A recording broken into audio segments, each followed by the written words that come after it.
नमस्कार बच्चों, इस वीडियो में क्लास 10th मैथ प्रश्नावली 5.2 समांतर श्रेणी के प्रश्न 8 को सॉल्व करेंगे। इसके पहले के वीडियो बना दिए हैं, नहीं देखे हैं तो प्लेलिस्ट में डाल दिए हैं, वहां जाके वीडियो को देख लें। पुरानी भी वीडियो है बच्चों प्लेलिस्ट में, उसको भी जाके देख सकते हैं। देखिए प्रश्न 8 क्या कर रहा है, एक समांतर श्रेणी में 50 पद हैं। कितने पद हैं? 50 पद हैं। क्वेश्चन देखिए, समझ के पढ़िए आराम से, ठीक है। एक समांतर श्रेणी में 50 पद है जिसका तीसरा पद 12 है, तीसरा वाला पद दिया है 12 और अंतिम पद 106 है, इसका 29वां पद ज्ञात कीजिए कह रहा है। यहाँ पर थोड़ा सा समझिए कि कह रहा है, देखिए समांतर श्रेणी में कुल कितने पद हैं? 50 पद हैं, जिसका तीसरा पद 12 दिया और अंतिम पद मतलब 50वां वाला जो पद है वो कितना है? 106 है, इसका 29वां पद ज्ञात कीजिए। तो यहाँ देखिए पहले मान लेंगे जो प्रथम पद और सार्वंतर मान लेते हैं, ठीक है। माना प्रथम पद बराबर ए, ठीक है, और सार्वंतर मान लेते हैं अंतर बराबर डी, ठीक है। तो देखिए यहां से कह रहा है जिसका तीसरा पद कितना है? 12 है। तीसरा पद मतलब समझ रहे हैं, ये समांतर श्रेणी में क्या है कि जैसे पहला पद लेते हैं, जैसे ए हो गया, देखिए दूसरा पद क्या होता है? ए प्लस डी होता है, तीसरा पद होता है ए प्लस 2d हो जाता है, इस तरह से, ठीक है।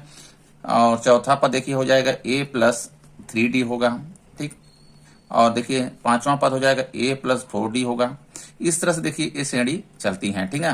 तो यहाँ पर देखिए थोड़ा सा ध्यान दीजिए, क्योंकि देखिए पहला पद है ए हो गया, दूसरा पद ए प्लस डी हो गया, तीसरा पद ए प्लस 2d हो गया, ठीक है, और जो है चौथा पद ए प्लस 3d हो गया। यहाँ पर देखिए थोड़ा समझिए, क्योंकि देखिए अगर ये देखिए तीसरा पद है तो डी में कितने का गुणा है? 2d का गुणा है, यानी एक कम का गुणा है। और देखिए यहाँ पे चौथा पद है ए प्लस 3d है, ठीक है, यानी डी के साथ क्या है? एक के कम का गुणा है। अब यहाँ देखिए पांचवा पद ए प्लस 4d है, ठीक है। तो इसमें भी देखिए इसी तरह से क्या कर रहा है, इसका तीसरा पद कितना है? 12 है।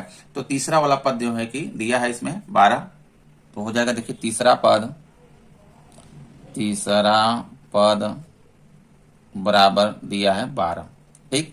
तो तीसरा पद मतलब जो हो जाएगा ए प्लस, ध्यान दीजिएगा तीसरा कर रहा है तो डी के साथ कितने गुणा होगा? एक का कम का 2d का, ये दिया है 12, समझ में आ गया। ए प्लस 2d का मान दिया है 12, तो इसको समीकरण 1 बना लेते हैं। आप देखिए क्या कर रहा है, और अंतिम पद कितना है? 106 है। अंतिम पद देखिए, पदों की संख्या यहाँ पहले से जिक्र कर दिया है कि 50 पद हैं, ठीक। तो अंतिम पद कह रहा था, अंतिम पद कितना दिया है? 106 दिया है। यहाँ पे लिखेंगे अंतिम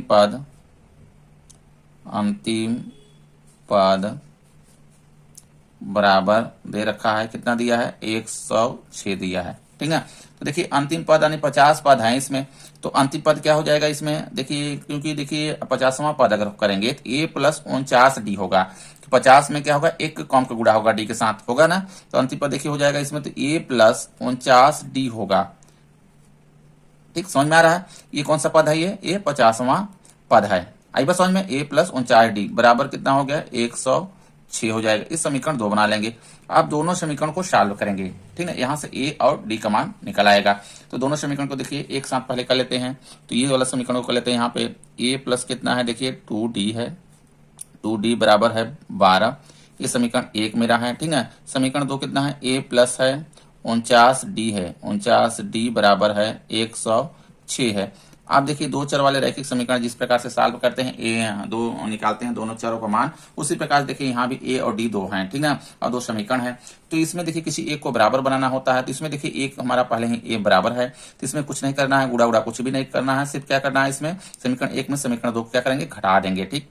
तो यहाँ पे लिख देते हैं घटाने पर हो जाएगा, देखिए घटा देंगे तो ये ऋण में हो जाएगा, ये धन है तो ये भी ऋण होगा और ये भी ऋण हो जाएगा, ठीक है। तो यहाँ से क्या करेगा? ये मेरा कट जाएगा।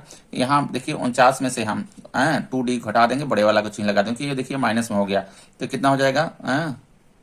47d हो जाएगा बराबर। अब इसमें भी देखिए घटा देंगे तो कितना आ जाएगा? 106 में से हम 12 को घटा देंगे तो 12 और 6 घटेगा, 94 आ जाएगा। ऋण में कितना आ जाएगा?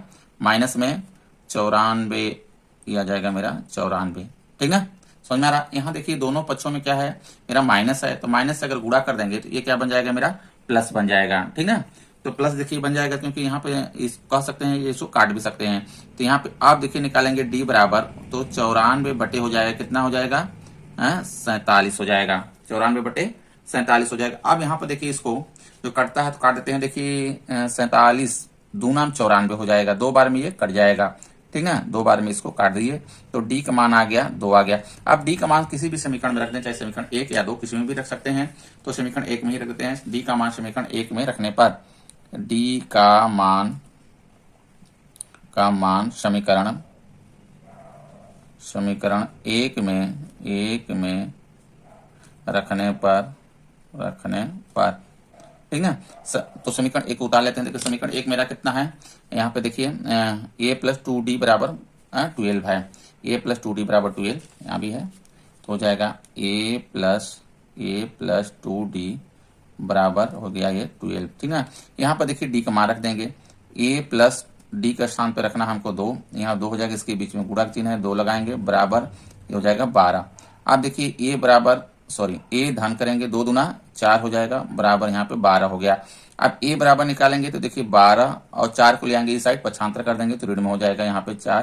तो a बराबर आ गया 12 में से 4 घट गया 8 आ जाएगा। ठीक है, देखिए a का मान आ गया और d का मान आ गया।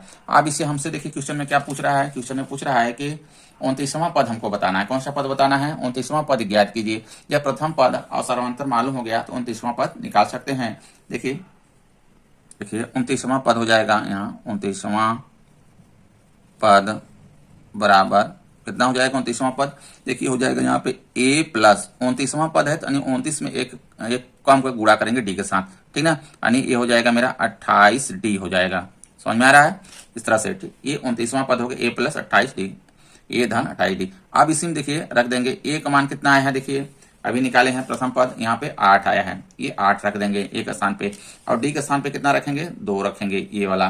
तो यहाँ पे देखिए हो जाएगा, रख देते हैं a के स्थान पे रखेंगे 8 और धन यहाँ पर 28 हो जाएगा, इसके बीच में गुणा चिन्ह होगा और d का मान रख देंगे 2। अब इसी को सॉल्व कर लेंगे।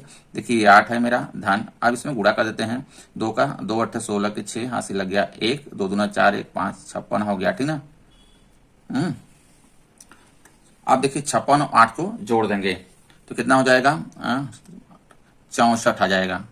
ठीक, जोड़ देंगे तो कितना आ जाएगा, ये 64 आ जाएगा। यही देखिए 29वां पद होगा, 29वां पद कितना आ जाएगा 64 आ जाएगा। इस तरह सॉल्व करेंगे। वीडियो अच्छा लगा लाइक करें, चैनल को सब्सक्राइब कर लें। धन्यवाद।